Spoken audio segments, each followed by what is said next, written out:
Shalom and welcome to this edition of Through the Lens. This new video blog will appear live each Thursday in the noon hour and will be available for viewing on my new Facebook public figure page, Rabbi Eric Walker. In every election, I'm asked for my opinion on what I see as the most important issue, and my answer is always the same: Israel. Why, you may ask, is Israel and not the coronavirus, the economy, climate change, or any of the other platform issues at the top of my list? Simply stated, it's because it's at the top of God's list. In Genesis 12:3, God clearly speaks and says, "I will bless those that bless thee and curse those that curse thee." So what does that really mean? History is the greatest teacher, and we can see a pattern form starting with Egypt. The Egyptian Empire stood against Israel and God and brought an end to the powerful Egyptian Empire. In 587 BC, the Babylonian Empire ruled over Israel, and today there is no Babylonian Empire. From 538 to 333 BC, Israel was ruled by the Persian Empire, and today there is no Persian Empire. And from 333 to 63 BC, Israel was ruled by the Hellenistic or Greek Empire, and today there is no Greek Empire. From 63 BC to 313 AD, Israel was ruled by the Roman Empire, and today there is no Roman Empire. The Byzantines came along. Then Israel was ruled by the Arab Empire, and from there, Israel was ruled by the Crusader Empire, and there is no Crusader Empire today. Israel was ruled by the Mamluk Empire, and the Ottoman Empire, and the British Empire, and today there is no British Empire. Each one in their own day had amassed great wealth and power, and their treatment of God's people and God's covenant land came to an end. But yet God has more to say about Israel. In Zechariah 2, God says, "He who touches Israel touches the apple of his eye."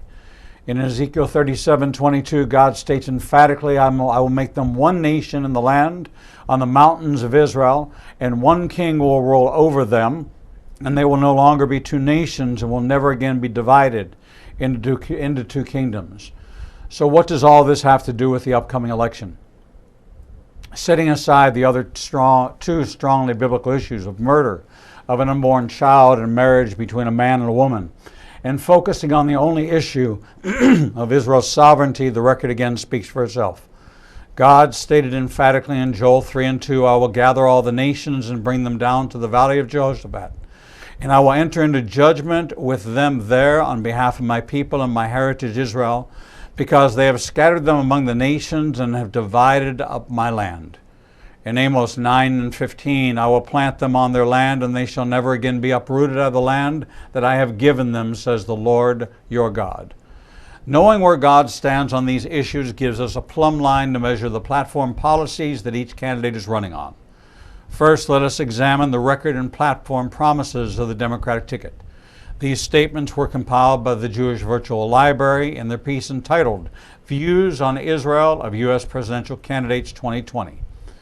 Many statements would lead you to believe that the Biden-Harris administration would continue in its support of Israel, but further examination of what he has said may paint a different picture. These are direct, unedited quotes, except where explicatives have been changed into more palatable language. Speaking on the United States-Israel relationship, Joe Biden says, "I do compliment the president on the UAE peace deal with Israel recently. Regarding peace with the Gulf states, he says, I think Trump is going to accidentally do something positive here in terms of this issue of the other Arab states." He states Israel should stop expanding West Bank settlements, stop talk of annexation. Biden says annexation is off the table now, which is a good thing.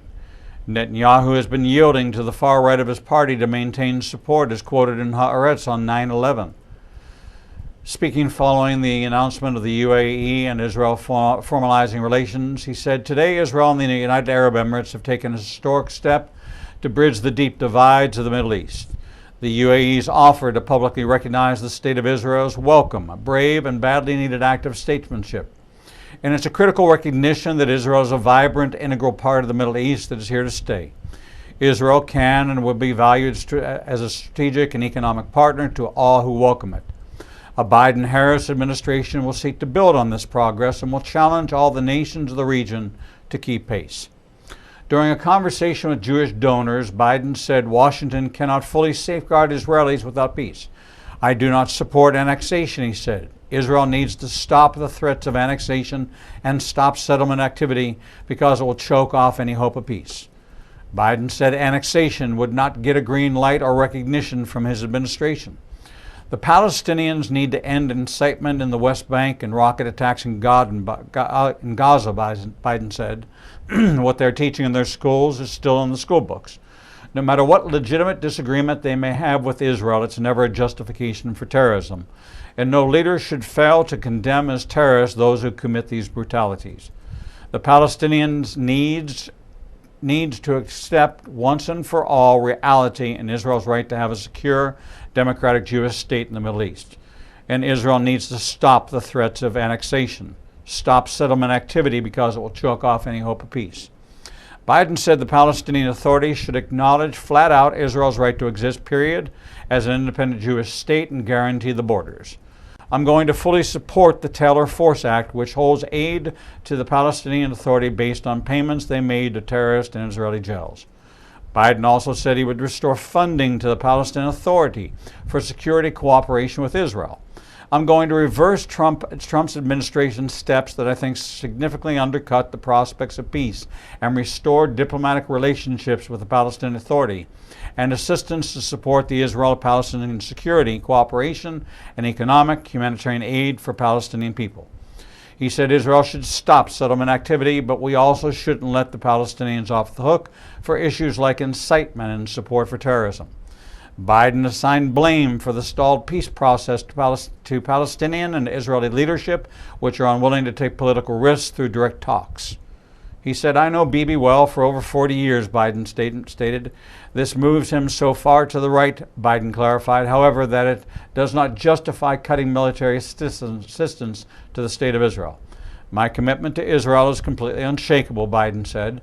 As president, I'm going to continue our security assistance under the historic memorandum of understanding that we signed together in 2016 and maintain Israel's qualitative military edge. I'm not going to place conditions for the security assistance given the serious threats that Israel is facing, and this would be, I think, irresponsible. A Biden administration would sustain our unbreakable commitment to Israel's security, including the unprecedented military and intelligence cooperation pioneered during the Obama-Biden administration, and the guarantee that Israel will always maintain its qualitative military edge. Ensure that support for the U.S.-Israel alliance remains bipartisan, reversing Trump's exploitation of U.S. support for Israel as a political football, which harms both countries' interests. He'll support the critical economic and technological partnership between the United States and Israel and further expand scientific collaborations and increase commercial opportunities. Responding to questions about the U.S. Embassy, the move should not have happened in the context as it did. It should happen in the context of a larger deal to help us achieve important concessions for peace in the process. But now that it's done, I would not move back the embassy to Tel Aviv. We need to sustain our ironclad commitment to Israel's security, he said. The New York Times asked each candidate a series of questions related to Israel. Biden said the United States maintains its current level of military aid to Israel, should not move the U.S. Embassy from Jerusalem. Responding to Trump administration's announcement that it does not consider settlements illegal, Biden's campaign said this decision harms the cause of diplomacy, takes us further away from the hope of a two-state solution, and will only further inflame tensions in the region. It's not about peace or security. It's not about being pro-Israel.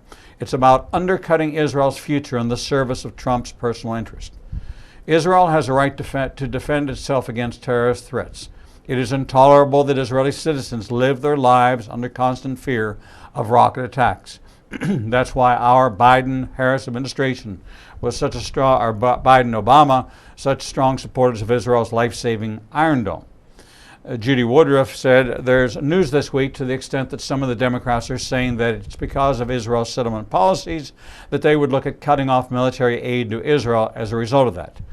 Joe Biden said that would be a tragic mistake. I strongly oppose Israel's settlement policy on the West Bank. I have made that clear to Bibi when I was vice president. I have made it crystal clear to the Israelis. But the idea that we would cut off military aid to an ally, our only true ally in the entire region, is absolutely preposterous. It's just beyond my comprehension anybody would do that. There has never been progress in the Middle East without the United States acting as a catalyst. The fact of the matter is that our good offices are important. The fact of the matter is that I would not do anything I did not coordinate with the Israeli government. I would not pretend to be anything other than we are. Arabs know we are, and all they want to know is that we are going to, in fact, be balanced and fair about it. I think we can still establish that. My point is that we should have some very important person on the ground there, ready to explore all the initiatives. Any serious person in the government thinks it might be worth considering. We should be a catalyst here. The single most important thing we should do for Israel right now is to get a political settlement in Iraq. That changes the dynamic, frees up resources for us, frees up our capability, and changes the world game, but we don't seem to have anyone in this administration that can connect the dots. Because of our lack of a prevention strategy, we're left with no option here in the Israeli-Lebanon war. In my view, but to build support, Israel is what is a totally legitimate self-defense effort. In response to peace with the Palestinians, the Democrat candidate is quoted as saying, "Even our brethren in the Arab world have come to realize that it is in their interest that there be a two-state solution and that Israel is able to live in peace and be recognized. Netanyahu has undermined the stability of self-determination for the Palestinians, undercutting hope for a viable two-state solution any chance that he gets. Not only do I think Netanyahu's position is wrong and that he's yielding to the far right of his party to maintain support, but the Palestinian leadership has not stepped up when given real opportunity. The Palestinians have to be prepared to stop what's going on in terms of their education system, railing against Israel in their schools. They've got to stop inciting violence and supporting it when it happens. Regarding annexation, I don't know how much is off the table in terms of Netanyahu's notions. Netanyahu knows, and the Israelis know, my position. I've made clear that I'm going to oppose annexation as president. A two-state solution is the only way to ensure Israel's long-term security while sustaining its Jewish and democratic identity. I don't know how they do it without a two-state solution. And it's also the only way to ensure Palestinian rights to a state of their own. The only way to ensure Israel's long-term security while sustaining its Jewish and democratic identity. It's also the only way to ensure Palestinians have a state of their own. I will re-engage the Palestinians. I'll continue to champion the rights of Palestinians and Israelis to have a state of their own, as I have for decades, each of them a state of their own. A priority now for the cause of Israeli-Palestinian peace should be resuming our dialogue with the Palestinians and pressing Israel not to take actions that make a two-state solution impossible. I will reopen the U.S. consulate in East Jerusalem, find a way to reopen the PLO's diplomatic mission in Washington, and resume the decades-long economic and security assistance efforts to the Palestinians that the Trump administration stopped. A Biden administration would work with the Israeli and Palestinian leadership and support peace-building efforts in the region. Biden will urge Israel and the Palestinian Authority to take steps to keep the prospect of a negotiated two-state outcome alive and continue to have direct negotiations with the party and reverse the Trump administration's destructive cutoff of diplomatic ties with the Palestinian Authority and the cancellation of assistance programs that support Israel-Palestinian security cooperation, economic development, and humanitarian aid for the Palestinian people in the West Bank and Gaza. He will urge Arab states to move beyond quiet talks and take bolder steps towards normalization with Israel. We all need to work together to address the ongoing humanitarian crisis in Gaza because it is a crisis. And we're not going to achieve that future if we don't condemn steps on both sides that take us further from peace. A two-state solution is the best way to ensure a secure and peaceful Israeli future for the Jewish and democratic state of Israel. That's the goal we all share. Palestinians need to eradicate incitement on the West Bank. Eradicate it. They need to end the rocket attacks from Gaza. Stop it. And Israel, I think, has to stop the threats of annexation and settlement activity, like the recent announcement to build thousands of settlements in E1. That's going to choke off any hope for peace, and to be frank, those moves are taking Israel further from its democratic values, undermining support for Israel in the United States, especially among young people in both political parties. That's dangerous, he said. We can't let that happen. We can't let Israel become another issue that divides Republicans and Democrats. We can't let anything undermine the partnership. Palestinians need to eradicate incitement on the West Bank, he said. They need to end the rocket attacks from Gaza. They need to accept once and for all the reality and the right of a secure, democratic, and Jewish state of Israel in the Middle East. Following the release of the Trump administration's peace plan, Biden tweeted, "A peace plan requires two sides to come together. This is a political stunt that could spark unilateral moves to annex territory and set back peace even more. I've spent a lifetime working to advance the security and survival of a Jewish and democratic Israel. This is not the way. No nation, including Israel, is immune from legitimate criticism. For example, I have for decades opposed the expansion of settlement activity as counterproductive to peace and damaging to U.S. support for Israel. And I've shared those criticisms direct with Israeli leadership, from Menachem Begin to Bibi Netanyahu.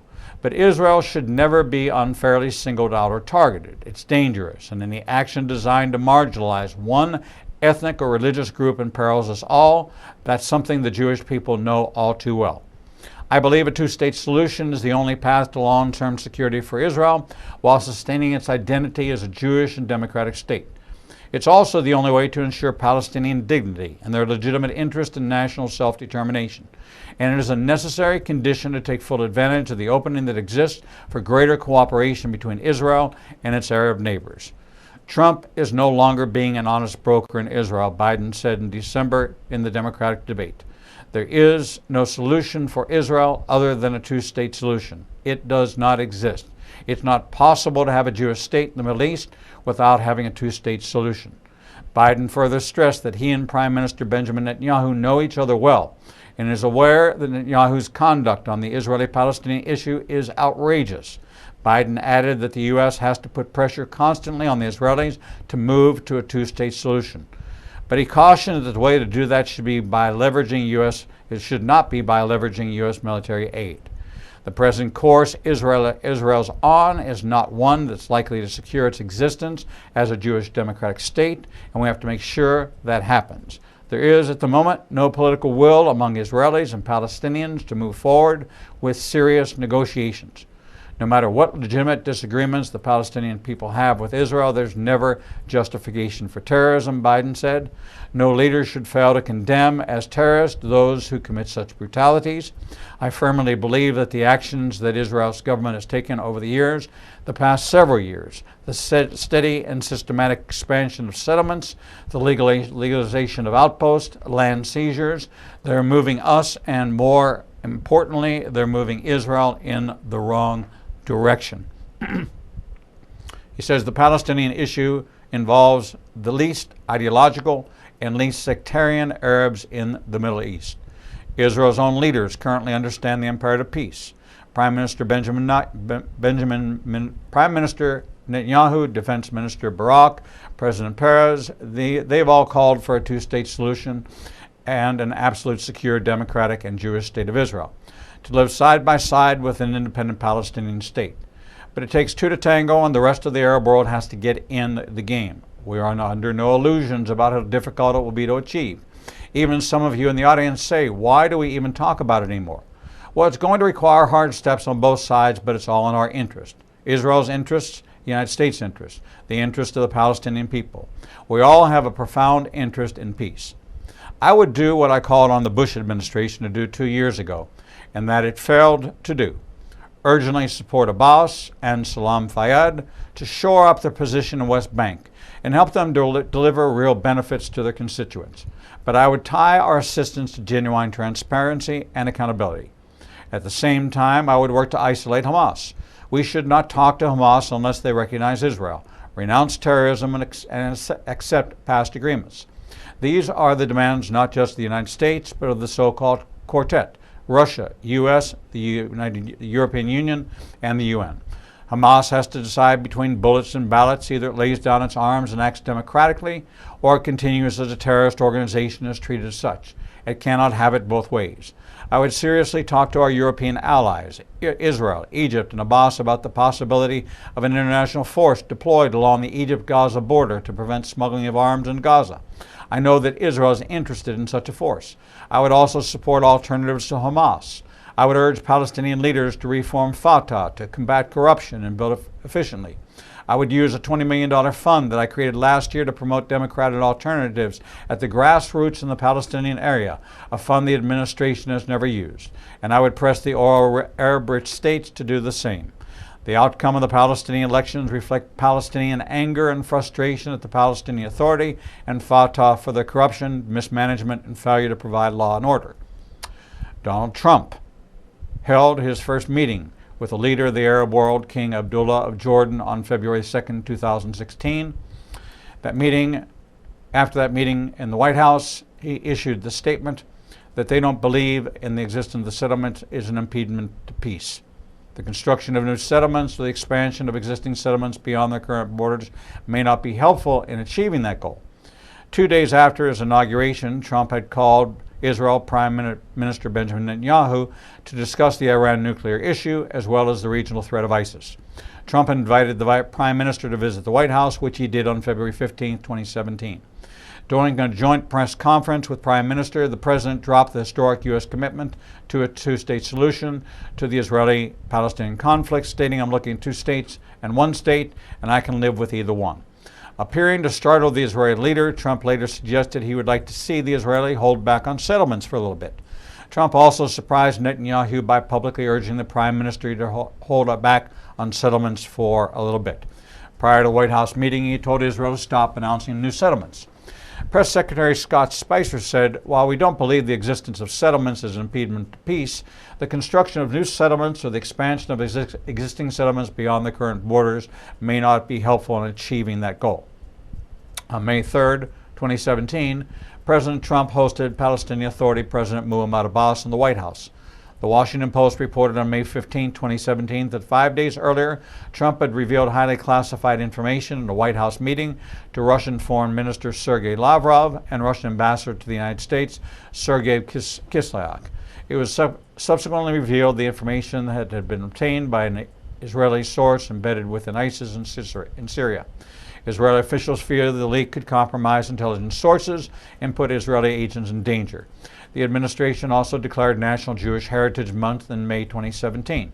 President Donald Trump embarked on his first trip as president on May 19, 2017, with plans to visit Saudi Arabia, Israel, the Vatican, and the various European nations on a 9-day trip. On May 21, 2017, the president, in a direct flight from Riyadh to Tel Aviv, was greeted by a red carpet ceremony at Ben Gurion Airport. After issuing joint statements with Israeli Prime Minister Netanyahu, Trump met with Israeli President Reuven Rivlin and then toured Jerusalem's Old City with his entourage. President Trump wore a yarmulke and prayed at the Western Wall during the afternoon of May 21st, becoming the first sitting president to ever visit the holy site. During Trump's visit to Israel, he also took time to meet with Palestinian Authority President Mahmoud Abbas in Bethlehem. While initial reports surfaced of a cordial meeting, this was soon disproven by officials with the knowledge of the exchange. Trump reportedly screamed at Abbas, saying he had deceived me in Washington after being shown by the Israelis that Abbas personally has a hand in incitement.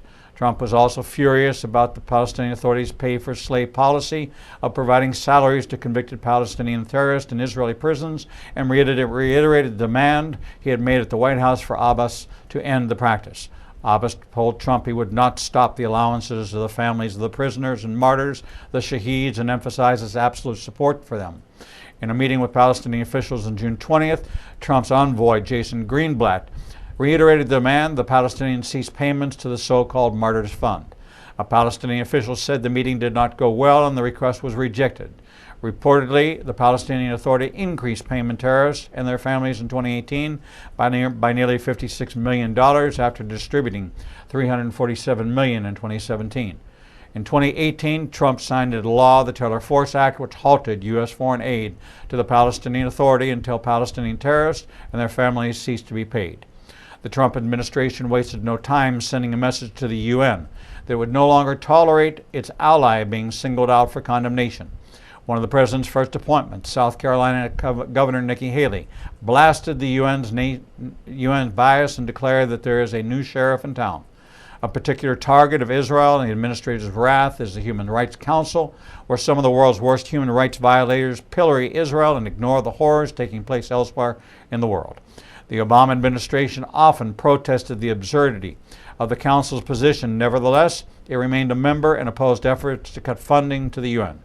Haley called the Council corrupt, and Tillerson warned the U.S. would withdraw from the Council if it does not undertake considerable reform. Israel Prime Minister Benjamin Netanyahu was the first person President Trump met one-on-one with during the UN General Assembly in September 2017. Later that month, Trump's ambassador to Israel, David Friedman, sparked angry reactions from around the globe when he broke with formal U.S. policy and stated the settlements are a part of Israel. The U.S. State Department clarified that Friedman's statements did not indicate a shift in policy and should not be used to prejudge negotiations to come. After weeks of internal debate as to whether to eliminate the United Nations funding as punishment for opposition to President Trump's policy, the Trump administration decided on January 16th that the U.S. would pledge $60 million to Palestinian refugee programs. This is slightly less than half what was expected, and according to administration officials, the remaining $65 million would be held for future consideration. The following week, the U.S. State Department announced they would begin withholding an additional $45 million in food aid pledged the previous month in a separate agreement. Nikki Haley was one of the strongest advocates for Israel to ever serve as ambassador to the UN. Following her resignation in December 2018, she was briefly replaced by Jonathan Cohen. Her permanent successor, Kelly Craft, was not allowed to remain in the cabinet and is a much more low-key representative. Nevertheless, she immediately established herself as a vigorous defender of Israel as well.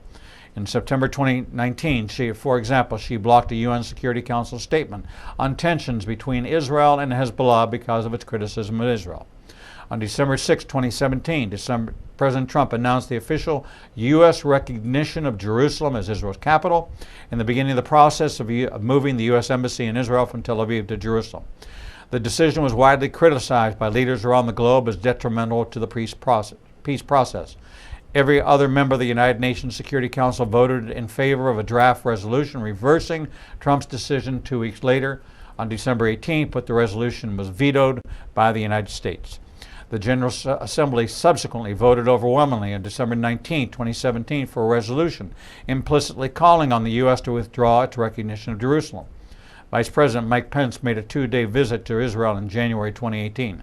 Palestinian officials refused to meet with him in protest of the decision on Jerusalem, but he was warmly greeted by Israelis. During the trip, Pence announced the U.S. Embassy would be moved to Jerusalem before the end of the year, contradicting earlier State Department statements suggesting the move would be delayed for years until a new building could be constructed. Soon after, the administration announced that it would move the U.S. Embassy to the grounds of the consulate in Jerusalem on May 14, 2018, to coincide with the celebration of Israel's 70th birthday. The new United States Embassy in Jerusalem was opened on May 14, 2018, coincided with Israel's Independence Day.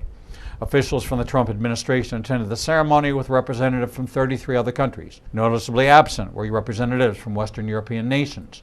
The election outcome signaled a change in American policy toward Iran after Trump had repeatedly called the nuclear deal a disaster. In early February 2017, the new administration sanctioned 13 individuals and 12 entities for the support of Iran's detrimental activities.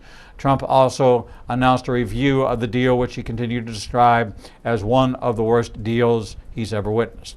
Under the State Department, they must update Congress on Iran's compliance every 90 days, and Secretary of State Rex Tillerson continued to fulfill that obligation in a letter to House Speaker Paul Ryan, saying Iran is complying with the terms of the agreement. Tillerson also said, however, that Iran remains a leading state sponsor of terror through many platforms and method, and Trump had ordered an interagency review to determine whether the deal is vital to national security interest in the United States. After Trump had warned he would cancel the nuclear deal with Iran, administrative officials spent months trying to negotiate an agreement with European allies on how to strengthen the JCPOA to satisfy the president's concerns. The Europeans were unwilling, however, to make significant changes in the agreement and were particularly opposed to imposing sanctions that would threaten their business opportunities in Iran. Consequently, on May 8, 2018, Trump announced the United States would be exiting the nuclear deal. Trump also announced the U.S. would reimpose sanctions lifted as part of the JCPOA and that no new contracts with Iran would be permitted. The U.S. Treasury Department said it would have half transactions in the Iranian government currency and cut back their automobile sector within 90 days. Deals involving oil and shipping sectors would be banned within 180 days.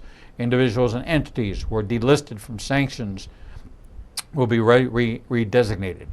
In subsequent months, the administration imposed additional sanctions with the objective of bringing Iran back to the negotiating table and allowing the international community to forge a deal that would prevent Iran from building a nuclear weapon and stop its other destabilizing activity. The day after withdrawing from the agreement, Trump warned if Iran resumed its nuclear program, there would be very severe consequences. EU leaders met with their Iranian counterparts to reassure them they would do what they could to protect the JCPOA from the effects of the sanctions. Trump warned, however, that any nation that helps Iran in its quest for nuclear weapons could also be strongly sanctioned by the United States. Secretary of State Mike Pompeo added later, "We understand that our reimposition of sanctions and the coming pressure campaign on the Iranian regime will pose financial and economic difficulties for a number of our friends. Indeed, it imposed economic challenges to America as well. These are markets our businesses would love to sell into as well, and we want to hear their concerns, but we will hold those doing prohibited business in Iran to account." The decision to withdraw from the deal was met with widespread criticism from many foreign policy experts, former Obama administration officials, and some nuclear proliferation analysts. A poll published by Politico also indicated the American public was split on the decision. 40 to 37% opposed pulling out in response to one question, but when worded differently, respondents approved by a 42 to 40% margin, and most felt it made both the United States and Israel less safe. Meanwhile, America's Middle Eastern allies expressed enthusiastic support for the U.S. announcement. Israel, Saudi Arabia, Egypt, the UAE, and Bahrain all pointed out the flaws in the agreement and hailed Trump's decision. Trump also sent a message to Tehran when he ordered airstrikes in April of 2017 and 2018 against targets in Syria, which President Bashar al-Assad had used to launch chemical weapon attacks. By demonstrating that he was willing to use military force when red lines were crossed, Trump put the Iranians on notice that they could not count on using the nuclear agreement as a shield against an American response to the provocations. In May 2019, tensions between the United States and Iran escalated as American intelligence indicated an increased threat to U.S. interests. American forces were moved to the region, and there was heightened concern that the two countries were headed for war. "If Iran wants to fight, that will be the official end of Iran," Trump tweeted on May 19, 2019. "Never threaten the United States again." He added in an interview in Fox News, "I don't want to fight, but do have the situations like Iran. You can't let them have nuclear weapons. You just can't let that happen." That same month, Trump said, "We're not looking for regime change. I want to make that clear. We're looking for no nuclear weapons." He added, "I do believe Iran would like to talk, and if they'd like to talk, we'll talk also. Nobody wants to see terrible things happen, especially me." Asked about his views on Iran during a state visit to Britain, Trump said there's a chance he would order military action against Iran, but stated, "I'd much rather talk with Iranian leaders. There's always a chance for military action. Do I want to? No, I'd rather not, but there's always a chance." Before meeting with French President Macron in June of 2019, Trump said the only thing that Iran can't have is they can't have nuclear weapons. And I think the President of France would agree with that very strongly. I think that he would agree they cannot have nuclear weapons. Israelis became concerned when they learned in September 2019 Trump was considering easing sanctions on Iran and meeting with Iranian Foreign Minister Muhammad Javad Zarif. In his memoir, Bolton said he and Secretary of State Pompeo lobbied Trump not to attend a meeting. Trump ultimately did not go, which pleased the Israelis, but they later lost Bolton as an ally inside the administration when he was fired by the president. Iran's economy has been decimated by U.S. sanctions, but Iran's policies have not changed. It has remained hostile toward the United States, committed to developing ballistic missiles and sponsor terror, and creating a land bridge to the Mediterranean. Iran has also continued to destabilize the region by its involvement in supporting rebels in Yemen and backing Bashar Assad's forces in Syria. Worse, from Israel's perspective, Iran is attempting to establish bases in Syria from which it can attack Israel and provide logistical support to Hezbollah. Iran also has not ceased its pursuit of a nuclear weapon, which had continued after signing the nuclear agreement, thanks in part to its loopholes. Those covert actions were supplemented by the overt flouting of the terms of the agreement. In early June 2020, the International Atomic Energy Agency disclosed that Iran's total stockpile of enriched uranium exceeded the amount allowed under the agreement, that Iran had increased the purity of the uranium it is enriching to 4.5%, violating the agreement's limit of 3.67%, and that it was denied access to 2 locations that could be used for storing or processed nuclear material. At a fundraiser in August 2020, Trump said if he was reelected, we will have a deal with Iran within 4 weeks. Chuck Freilich, a former deputy Israeli national security advisor, concluded, the bottom line from Israel's perspective is that its overall strategic situation vis-a-vis Iran has deteriorated severely under Trump. Iran is closer to a bomb. Israel is surrounded by Iran and its proxies and increasingly likely to find itself standing essentially alone in a confrontation with Tehran. The Trump administration released a national security strategy paper on December 18, 2017, featuring a section detailing the administration's regional Middle Eastern strategy. Israeli Prime Minister Benjamin Netanyahu met with President Trump on March 5, 2018, and thanked the president for his support and specifically the recognition of Jerusalem. But the main focus of the meeting was the mutual concerns about Iran. On March 13th, the U.S. hosted a conference with the goal of addressing the humanitarian crisis in the Gaza Strip. And raised by President Trump's decision to unilaterally recognize Jerusalem as the capital of Israel, the Palestinians rejected an invitation to the conference, which was attended by representatives from 19 nations, including Israel and all the Arab Gulf states.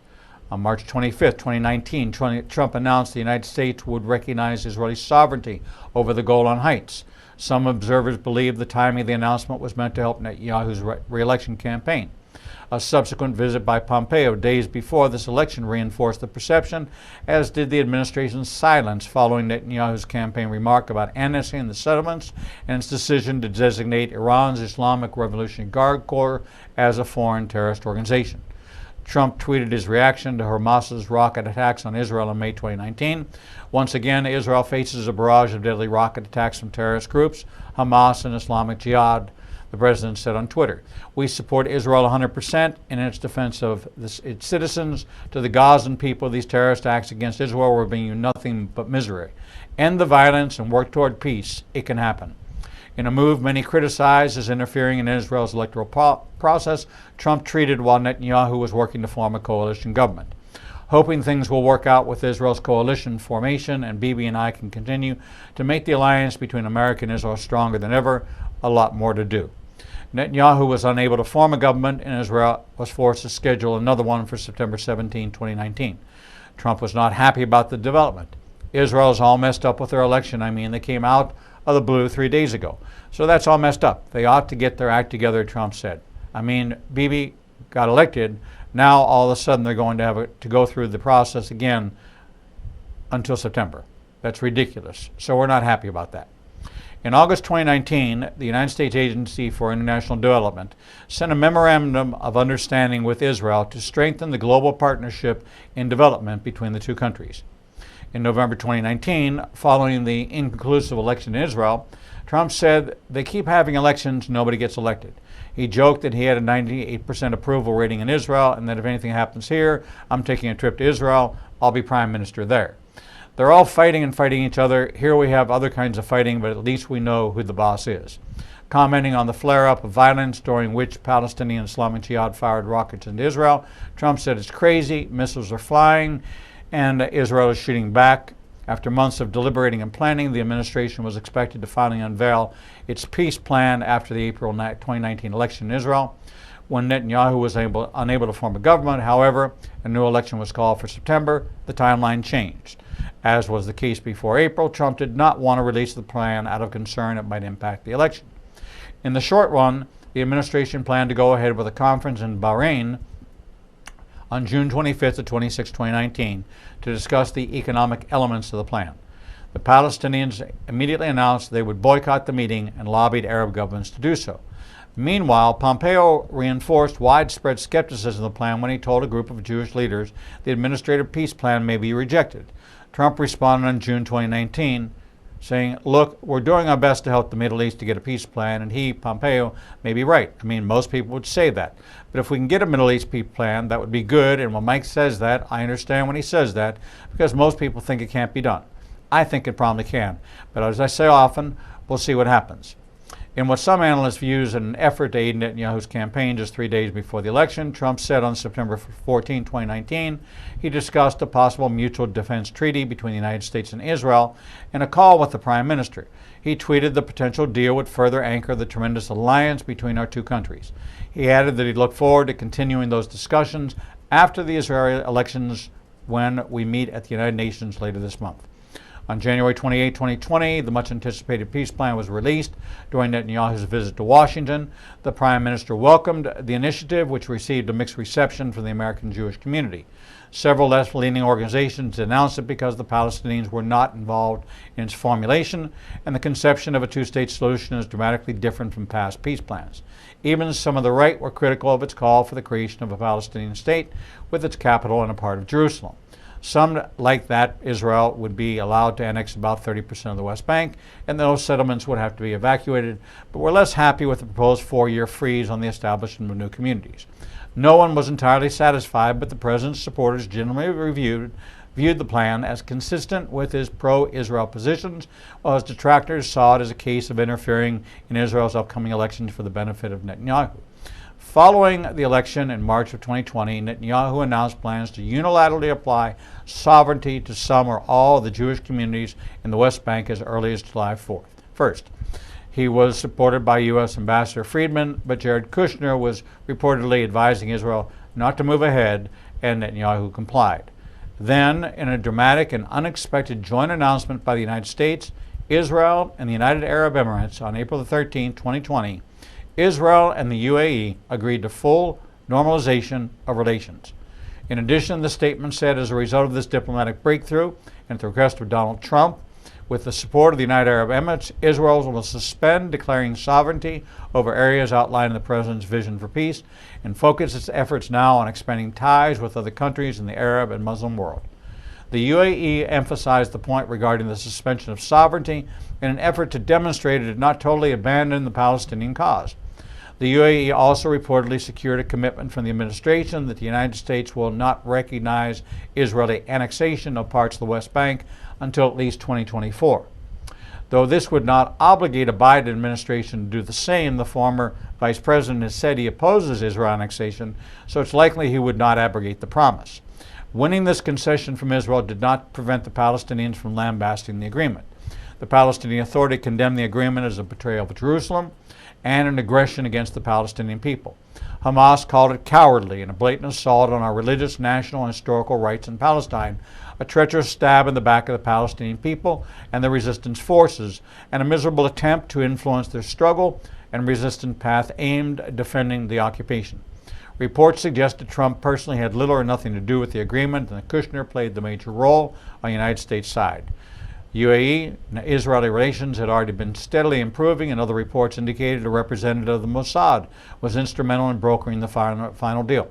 Nevertheless, Trump reaped the benefits of appearing to have pulled off a major foreign policy accomplishment in facilitating a peace agreement between Israel and a third Arab country. You're going to end up with peace in the Middle East. Real peace in the Middle East, Trump said afterward. Now, by the way, UAE was the leader and they signed the first one. And now all other countries, almost all, are calling, well, what about us? We want to sign too. It's an incredible thing for Israel to get included. It's incredible for the evangelicals, by the way. The evangelicals love Israel, love Israel. So we're doing things that nobody else would do or could do. One matter of controversy emerged after the announcement of the Abraham Accords regarding the possible sale of F-35 stealth fighters to the UAE.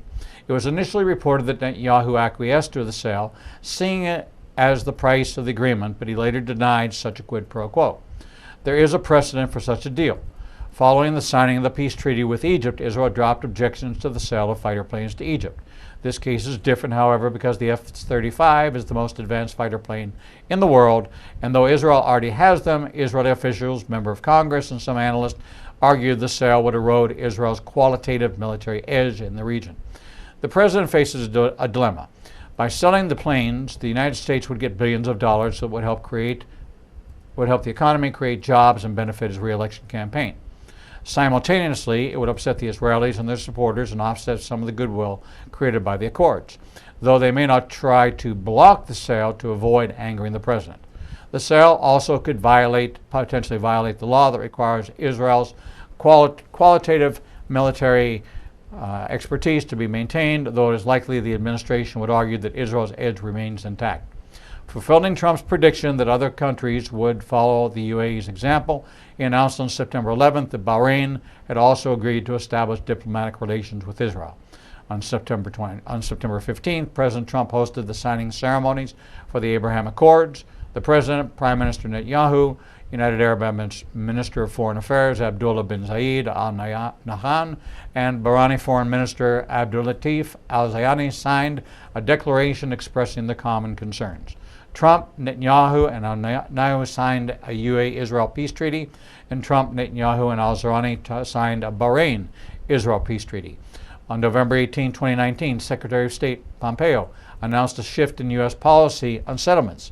He said the establishment of Israeli civilian settlements in the West Bank is not per se inconsistent with international law. Pompeo acknowledged the legal opinion that settlements were illegal was expressed during the Carter administration. He noted that Ronald Reagan rejected this opinion. Pompeo also recalled his predecessor had referred to them as illegal, but the Trump administration agreed with the Reagan interpretation. Prime Minister Netanyahu and the U.S. Ambassador to Israel, Friedman, signed an agreement on October 27, 2020, extending the United States and Israel's scientific cooperation to apply to Israel's institutions in the West Bank and the Golan Heights.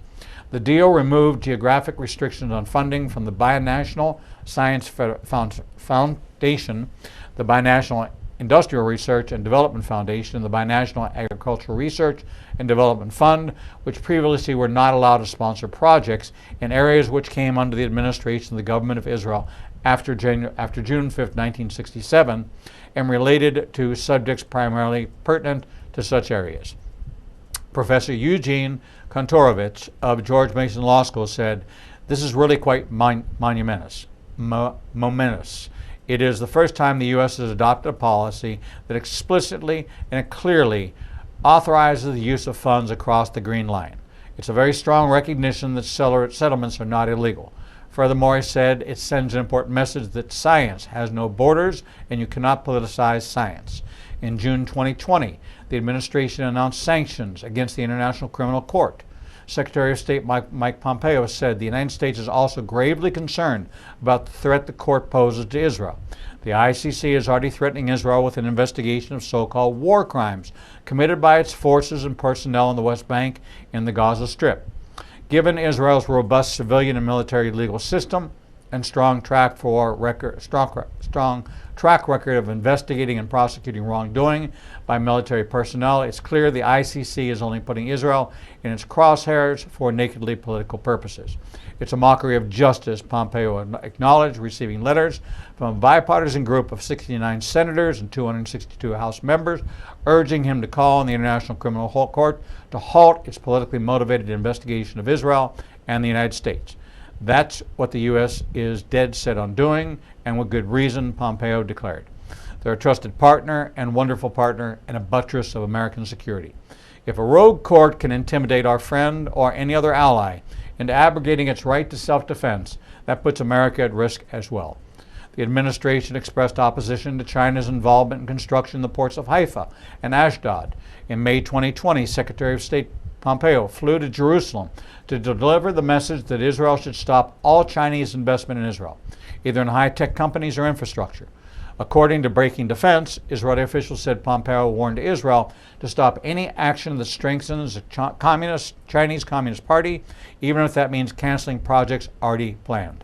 Pompeo said, "We don't want the Chinese Party to have access to Israel, to the Israeli infrastructure, and to Israeli communication system, all the things that put Israeli citizens at risk. We think these risks are very real, and we share information about that," he said. Following U.S. pressure against allowing China to participate in infrastructure projects, Israel decided to award an Israeli group a contract to build the largest desalination plant In December of 2019, Trump approved the 2020 budget, which included $3.8 billion in U.S. security funds to Israel. In a 2016 U.S. and Israeli memorandum of understanding. In March 2020, the Department of Defense announced plans to sell KC-46 Pegasus area refueling aircraft to Israel. In July, the Trump administration agreed to provide Israel with 999 million gallons of diesel and gasoline for ground vehicles and jet aircraft at a cost of $3 billion. This fuel will be given to Israel. On American Jews, anti-Semitism, Democrats, and Israel, I have to say this. Whatever you can do in terms of November 3rd is going to be very important, because if we don't run, Israel is in big trouble. We're in the Middle East because of Israel. This was really a time that's very important in the life of Israel and the safety of Israel. And we will do a great job. If the other side gets in, all bets are off. I think it'll be a whole different story. I think it'll be exactly the opposite. I remember Bibi coming over and begging him, Obama, to a point of humiliation that please don't do the Iran deal. He did it, I broke it, but he did it. And yet the Democrats get 75% sort of like habit. It's automatic. I hope you can do better with that. I hope you can explain to people what's going on. Which really amazes me, and I have to tell you, because I saw a poll that in the last election I got 25% of the Jewish vote, and I said, here I have a son-in-law and a daughter who are Jewish. I have beautiful grandchildren that are Jewish. I have all these incredible achievements. I'm amazed that it seems to be almost automatically a Democrat. When I took office, the Middle East was in total chaos. ISIS was rampaging, Iran was on the rise, and the war in Afghanistan had no end in sight.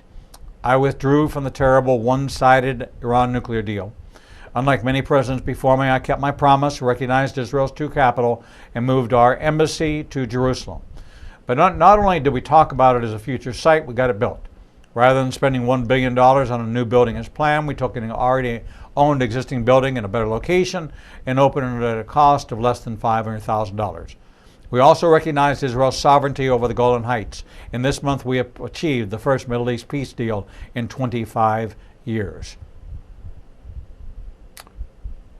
Donald Trump goes on to say, I am the least anti-Semitic person you've ever seen in your entire life.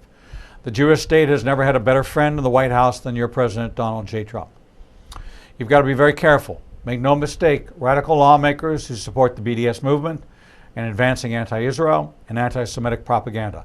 My administration strongly opposes this despicable rhetoric, and as long as I am your president, it makes no difference. It is not happening. I don't think the Obama administration liked Israel too much. I'm sorry. After 8 years of which our alliance was undermined and neglected, I'm happy to report the United States-Israeli relationship is stronger now than ever before. Thank you to Wayne Allen Root for the very nice words. President Trump is the greatest president for Israel and for Israel in the history of the world, not just America. He's the best president for Israel in the history of the world, and the Jewish people in Israel love him like he's the king of Israel. They love him like he is the second coming of God. But American Jews don't know him or like him. They don't even know what they're doing or saying anymore. It makes no sense, but that's okay. If he keeps doing what he's doing, he's good for all Jews, blacks, gays, everybody. And importantly, he's good for everyone in America who wants a job. Wow. Regarding Israel barring 2 congressmen from entering Israel because of the support for BDS, I'm talking the 2 that went to get in, Omar and Talab.